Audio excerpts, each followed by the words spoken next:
Welcome to the Life Support Podcast with your hosts, Michele VanDusen and June Colson. A couple of clean comedians here to support each other and others through comedy's wacky and winding roads. They'll talk about highs and lows and some traumatizing shows.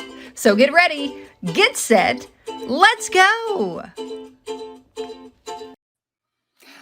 Welcome to the Life Support Podcast, brought to you by the Hot Breath Comedy Network. I'm your host, June Colson, here with my friend Michele with one L, VanDusen, who you've already heard her voice because she was talking over the intro. So we used to really struggle ending the show. Now we're struggling beginning the show. We're supposed to get better, Michele. We're supposed to get better. And I don't know if that's the case with us. How you doing, my friend?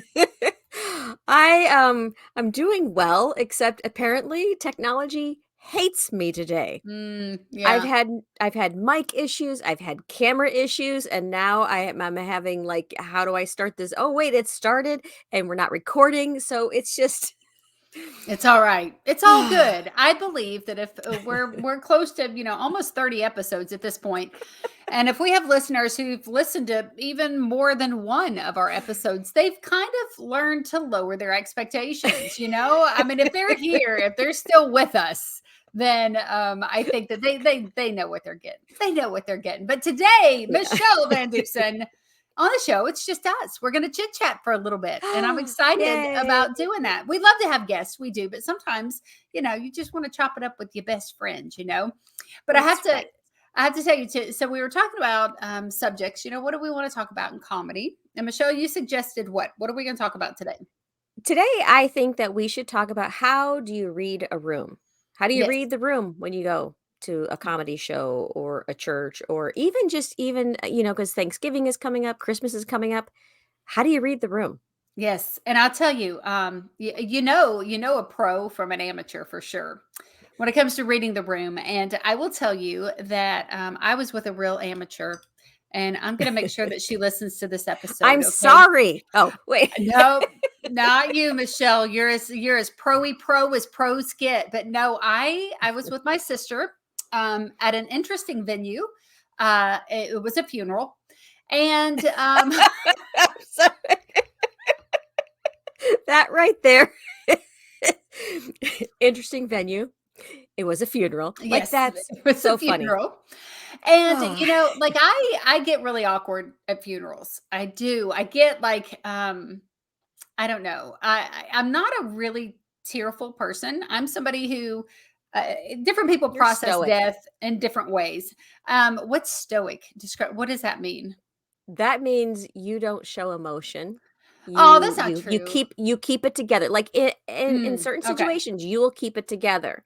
Yeah. So in that sense, since you're not a teary person, you're Right. very stoic, and at the same time, it's a strength and a curse. No, it's a strength and a weakness, because when it's your strength, then you actually bring comfort to anyone that's around you. Mm. And when it's a weakness, then I think and tell me if I'm wrong, uh, which I'm not, uh, it becomes when it becomes a weakness, and I'm not just saying just for you, but just for people in general, when it becomes a weakness, you're not able to connect in with your emotions, but you don't do that. You still connect with your emotions. You're still Right. able to acknowledge things and that kind of stuff. So that's really good. But in a funeral setting, and when people are facing crisis, I've noticed that you're very stoic.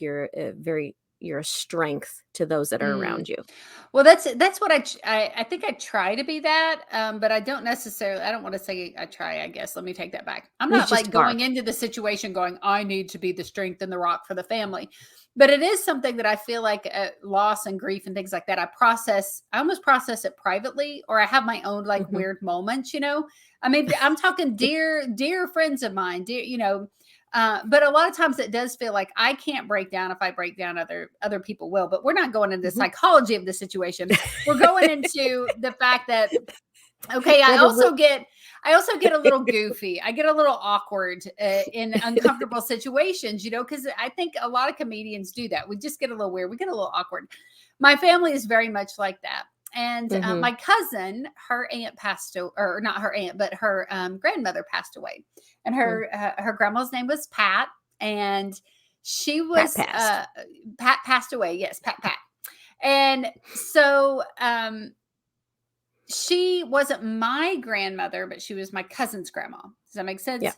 Mhm. And these are cousins that I was really close to. I'm still close to, growing up. These are the cousins that we played together, hung out together.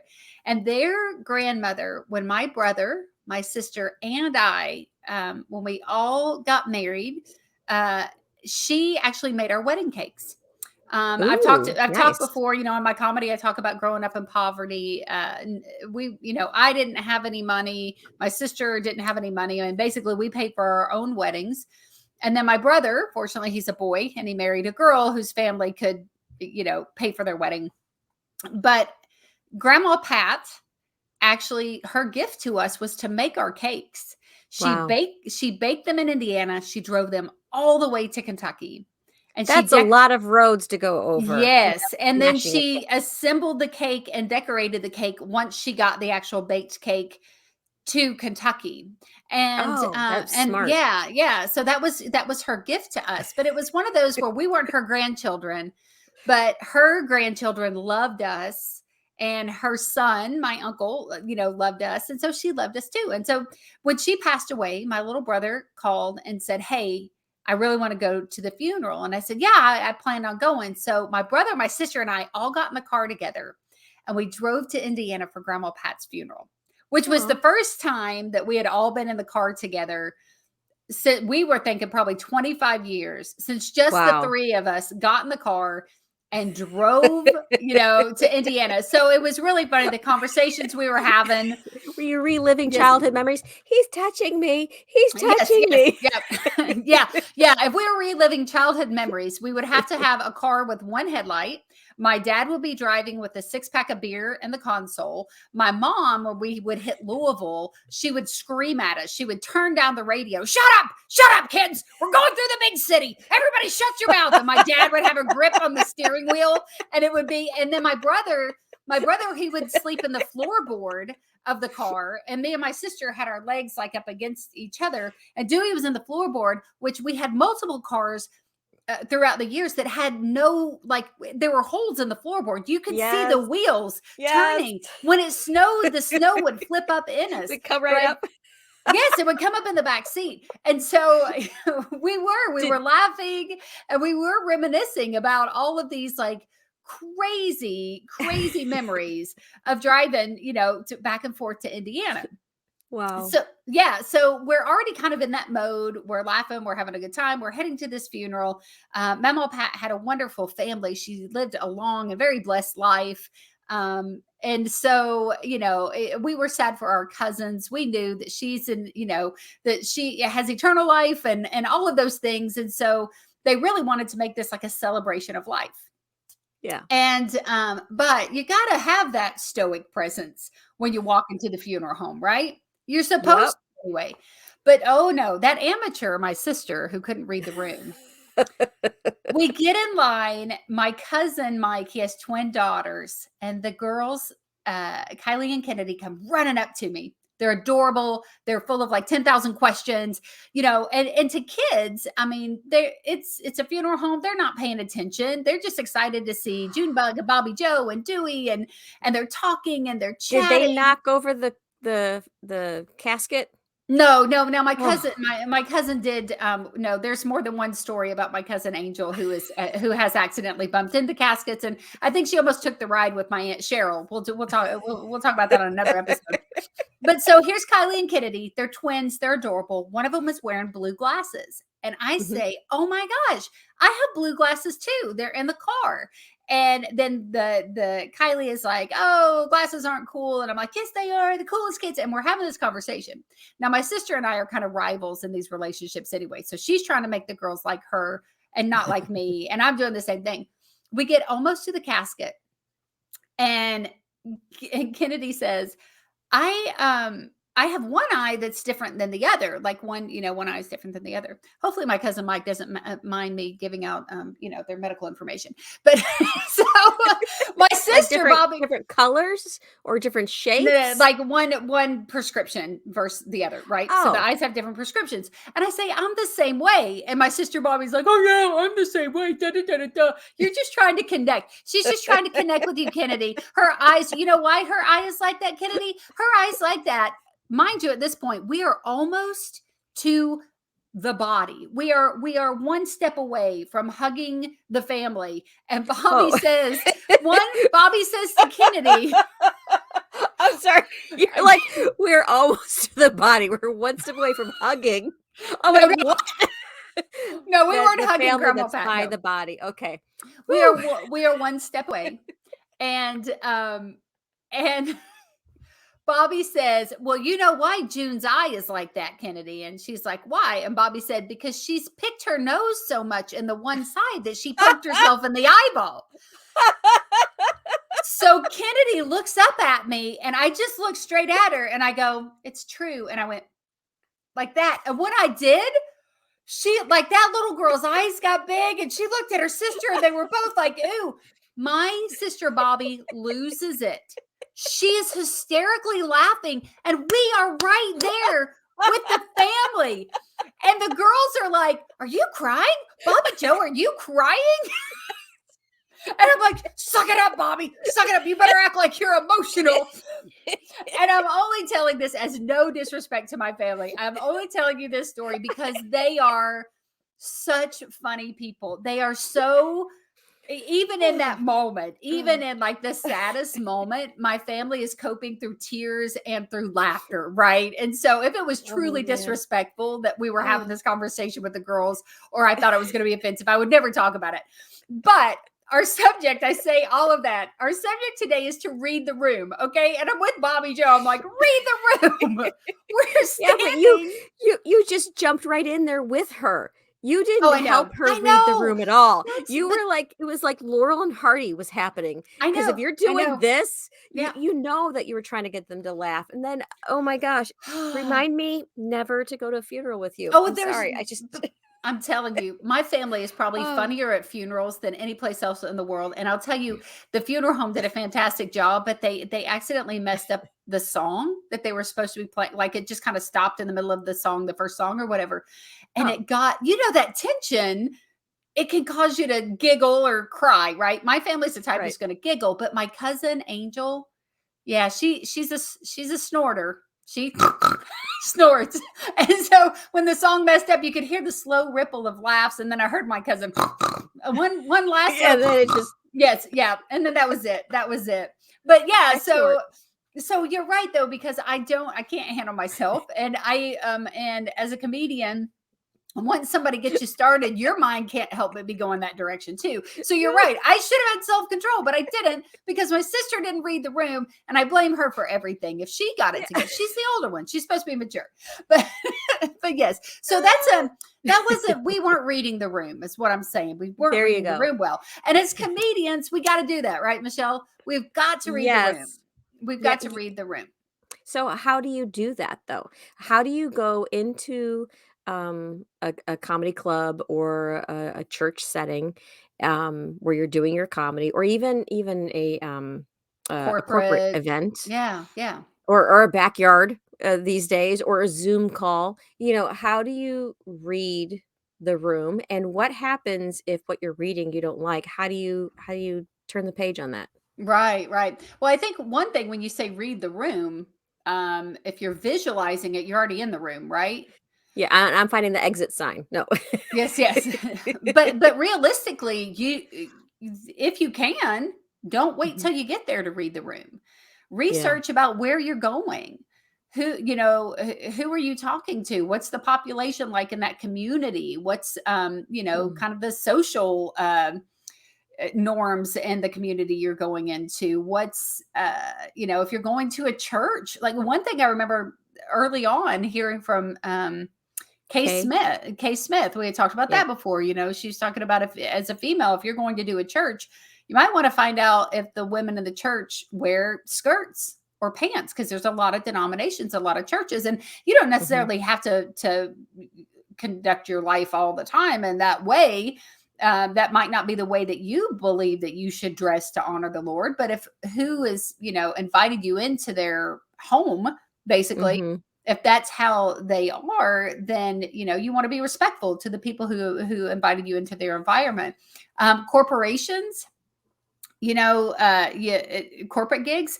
I remember hearing a comedian talk about talking to a large group and did a whole kind of dig on either Lowe's or Home Depot, one of the two, right? So we'll say Lowe's. Mm. They went after Lowe's, all these jokes about Lowe's, Lowe's, Lowe's, and Lowe's was a major sponsor of that event. Oh. Oh, Had they no. had they had just switched it up and said Home Depot, It would've then been it fine. would have been fine. It would have been hilarious. The audience would have been along. But essentially, that comedian, not knowing that Lowe's or whoever had sponsored that event, no one Man. was going to laugh. They couldn't Yeah. laugh. They were disrespecting the people. And you had people, CEOs, and people from that corporation sitting in the audience, and so you And there's signage. There has to be signage, like, everywhere. You would think so, but who Yeah. knows? You know what I mean? I don't know what the setup was for this Mhm. for this particular comedian, and I'm just sharing that because they shared it. I recall hearing it on maybe Rick Roberts' podcast. Um, oh gosh, Rick Roberts' the School of podcast, Laugh. School of Laughs. Yeah, it's Yes, a on the School very, of very Laughs. good podcast. If you are, Hmm. uh, a comedian or wanting to be a comedian, I would totally, highly, 100% recommend listening Hmm. to the School of Laughs with Rick Roberts and start from the beginning and just Yes, listen to them all. and I'm pretty sure that's where I heard him maybe interview a comedian that talked about that, and I Mm, made a mental note about it. I was like, um, not long ago, I was at a taping, like a television show taping, yeah. and I do a joke about cheerleaders. And Yeah. one of the punchlines is about one of the cheerleaders being pregnant, and and so yes, Whoopsie. anyway, yes, and so but I remember watching this other person at this show, and one of the guests on the show was from a group that went out and did ultrasounds for Mm, women who were pregnant, and they helped teen pregnancies, and those kind of things, people who yeah. had whatever. And I thought, ooh, if I was doing the show tonight and I did that joke with that person as the guest right before me or right Mhm. after me, that could have been a bad room to have done that joke in. So I would need to pay attention. So I, Yeah. I think research, find out where you're going, find out who's sponsoring the event that you're going to. If you can find out what their core beliefs are, or Mhm. whatever, as a corporation, or then I think you don't have to wait till you get in the room, right? Yeah, So yeah, that's that's one of the good. first things that I can think of. Two, if you're not the opening act, pay attention. Sit in Yes. there and listen to the comic before you. Do you do that, Michelle? I do, and here's the problem with, not being prepared ahead of time. So if you're not prepared ahead of time and then you go to a club, let's say an open mic or anything like that, and you're still trying to run through the set yourself in your head because you're not Mhm. ready. Yeah. So when you're in the room and you're listening to others, you're not actually listening to them. You're actually listening to yourself trying to run through your own set. And so Yes. you're going to miss this very, Yes. very important tip that June's going to share right now of what should you do while you're in there listening. Yes. Well, that makes me think, our last episode we interviewed Maurice Brown, Mhm. and I've heard him interviewed before, and he said, he practice, study, practice, get ready, get ready, get ready. And then when he gets to the venue, he puts the Mhm. note cards down and he walks in there and he says, if I don't know it now, I'm not going to know it. Yeah. And I'm going to miss out what I should be paying attention to around me. And I think we've talked about this on an episode before, that the person who's opening, they might be doing some jokes that are parallel to your thought and your Mhm. jokes. Maybe not the same jokes, but you're like, I don't want to sound like I'm doing the same type of stuff. I want to give them something different. So you can pay Yeah. attention and see if, what that is. You can also pay attention to see what's not working for that comedian. Yes. you What are know? they on? What's not being laughed at? I mean, that's really Yes. important. Yeah, and so, you get the feel of what the audience is latching on to with just that, that very beginning. Um, and then, just sometimes when you're listening to the person before you and something does hit and you can think of a funny tag, when you come in, it's like they're in on a True. joke and now you can piggyback on that. Now we're all in it together. And one of the big things is establishing trust, right? Getting the audience to Mhm. trust you, to ease in, to Yeah. get to know you. And when you're paying attention, you're reading the room beforehand, you can listen to what someone's saying before you. And now you've already established that little bit of trust. I did an event with Marty Simpson. He's a comedian out of South Carolina.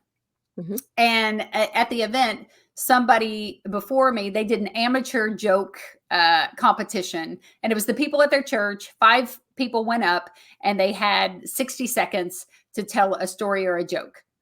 And Wow. then the audience voted on, who they thought was the funniest amateur comedian of the night. And that's how they kicked off the show, right?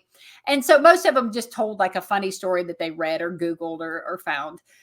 But the last person who went up before me did a joke about a blonde on an airplane. And then they were going to introduce me. And the whole thing was basically the gist of the joke is the blonde had no idea where she was going that was on this Ah. airplane. And so, and I think it said she got on a plane in Chicago, basically was the gist of it. So when I got on stage, they introduced, hey, I'm June Colson. And I'm like, y'all, honestly, I don't even know how I got here today. Because this morning I got on a plane in Chicago and that's all I had to say. And then And they were boom. laughing. It was a nod back to one of their church members who they had just, had been laughing with them. And now I just acknowledged the room. You know, Yes. I didn't just read it, but I paid attention to what was going on before me and I acknowledged the room. And so I think that's part of reading the room, right? And then, Yeah, definitely, and they welcome the moment you did that and connected with the audience, yes. then they're in to listen to what you have to say, so Hmm. that's really good. Yeah. I think another thing you and I talked about was staying on topic. And nodding back to Maurice again, we talked about Mhm. that after the interview. And tell us about that. Recap what Maurice told us on the last episode about what his wife had said. Okay, so one of the things that his wife said was if you're on a certain joke and people are laughing and they're liking it, you're on a certain topic. Let's say you're doing a whole set on like weight loss or something, and people are with you and they're with you, and typically you're like, and I end the joke here, but people are still with you. Go ahead and stay on that topic. If you got a few more things just to add to it, add to them right there. Because sometimes what happens is a comedian has, I have this set list, I've got Hmm. this joke, then this, and I don't deviate. But the audience still wants to be in this topic, and you're Yeah. down here, and so they're not with you anymore. So you really have to kind of see like, oh, okay, they like jokes about movies. I've got 5 more movies I can talk about. You can just roll it around in that way. So did you change your set? Yes, absolutely. But why did you change it? Because of you read the room correctly Hmm. and you saw what they were liking. Um, there was, I don't remember, there was one show I did and I did not read the room at all. It was Mm. awful. And Mm. that's usually when you bomb.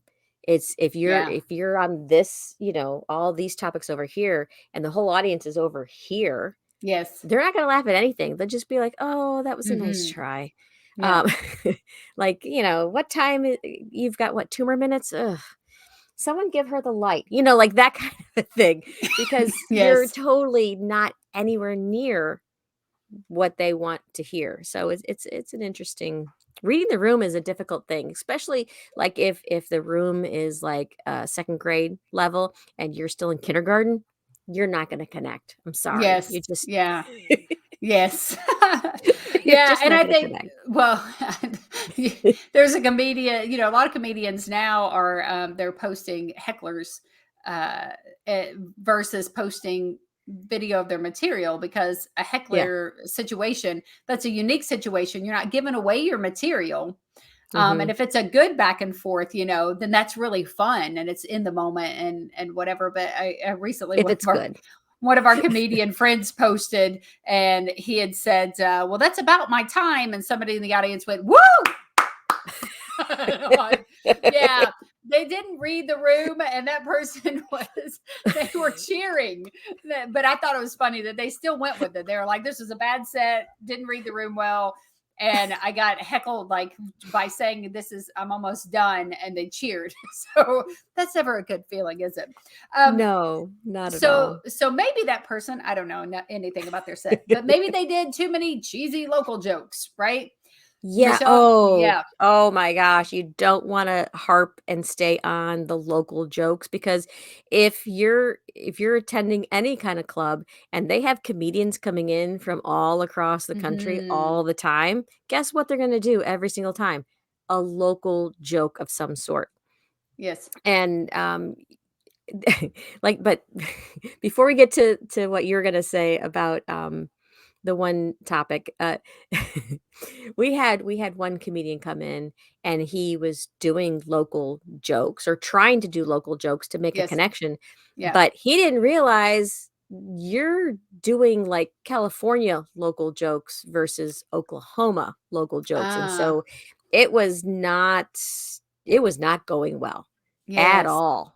I mean, it was Yeah. like, dude, do you not know that you're, like, in the Bible Belt right now?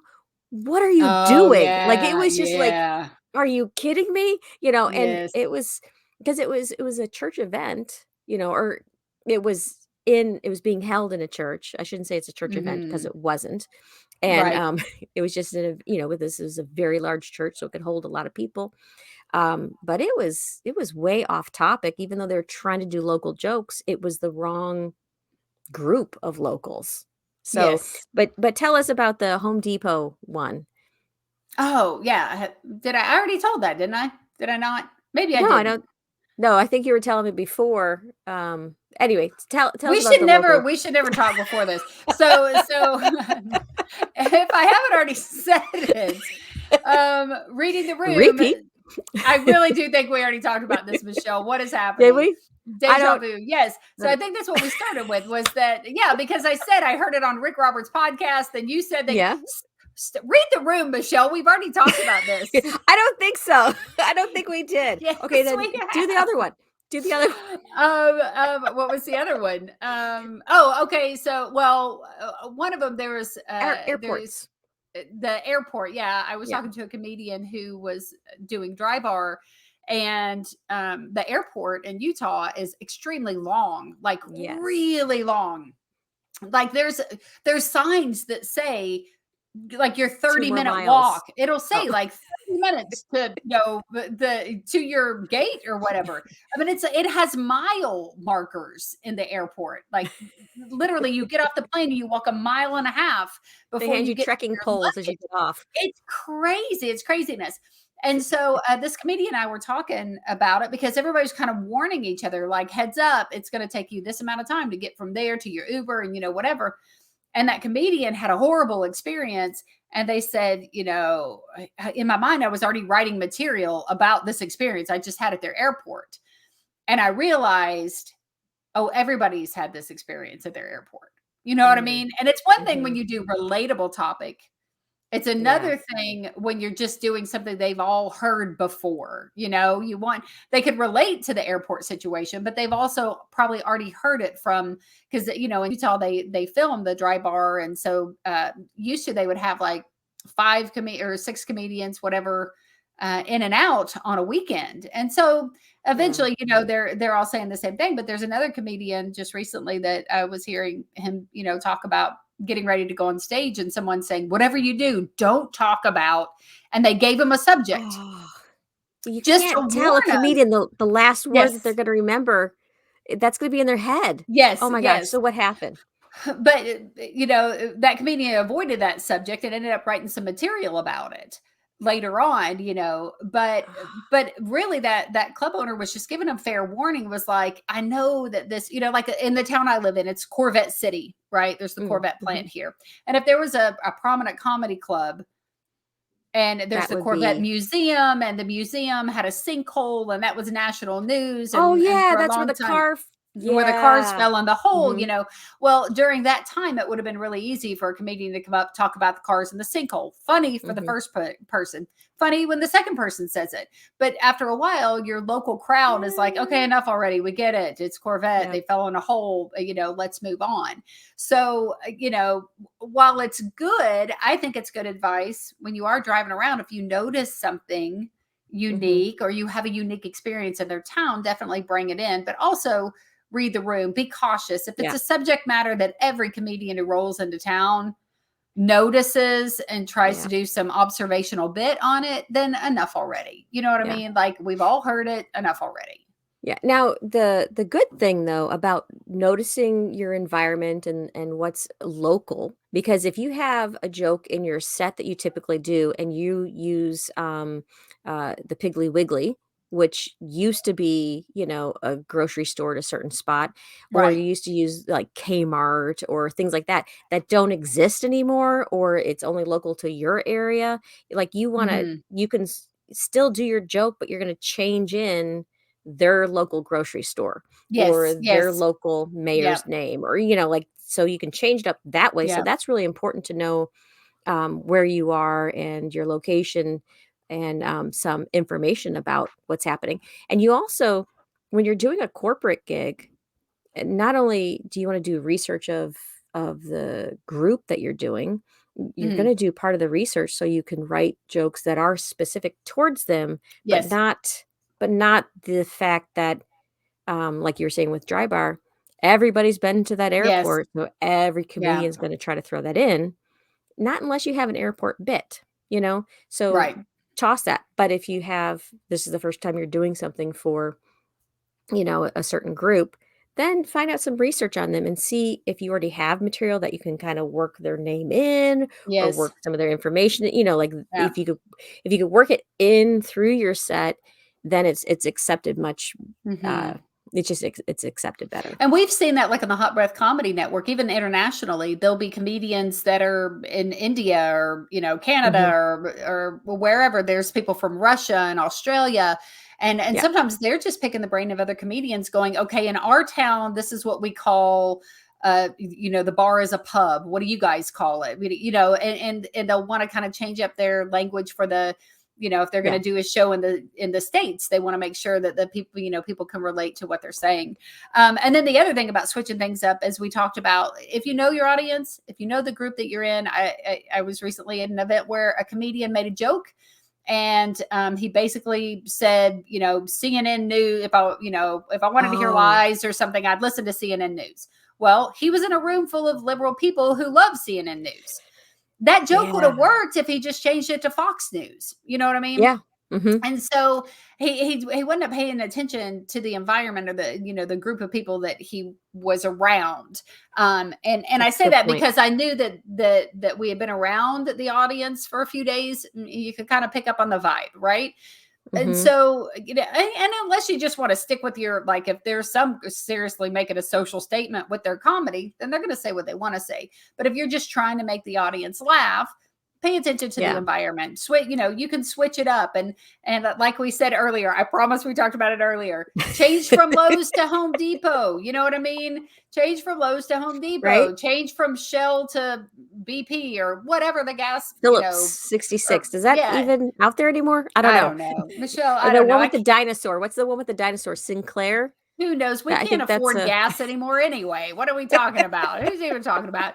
But yeah, so anyway, that's just some ideas, some thoughts, some things we bounced Mhm. around in our mind Yeah. and wanted to share about reading the room, whether it's in a corporate setting, a church setting, or if you're at the casket at someone that you love. Read the room. Pay attention, Bobby Joe. I'm talking to you. No. I But can't yes, believe you. I know, Michelle. I And know. see, every time you see your niece or your sister, if all you do is this, Oh, they're yeah, gonna yeah. use it every That's time. the thing too. That's the thing too. See, and there it is. Read the room, the inside joke. I mean, I can make my sister laugh from across the room with just a gesture, not even Oh, a word. okay, You know what I June mean? when you do your dry bar special or you do your comedy special, whenever Uh-huh. you do it, just like Carol Burnett would, like, do her ear for her Then I'll dry just do you need to this. do this for your niece and for Oh your my sister. You're gosh. like, I'm gonna do it. I'm you gonna have do it, to. That Michelle. that's I'm gonna the Man, we're gonna leave with that brilliant idea. That's an excellent idea. Oh, seriously, I'm taking that to heart. I'm taking that to heart. But that's it for this episode of the Laugh Support Podcast. You can check us out any place that you get podcasts. We're on Amazon, Apple Podcasts, Audible, Spotify, Player FM, and others. If you want to see our pretty face and even Michelle's, Alexa. and even Alexa, ask Alexa for laugh Yep. support. Ask her. And you can see our pretty faces on YouTube and the Creative Motion Network if you would like to see. What is this? What is this move that I'm doing that you can't see on a podcast? We should probably point out. Anyway, that's it. Yeah. We're going to close this one out. I'm June Colson. Jesus and Junebug loves you. Michelle VanDusen. Tell them goodbye, Michelle. Goodbye, Michelle.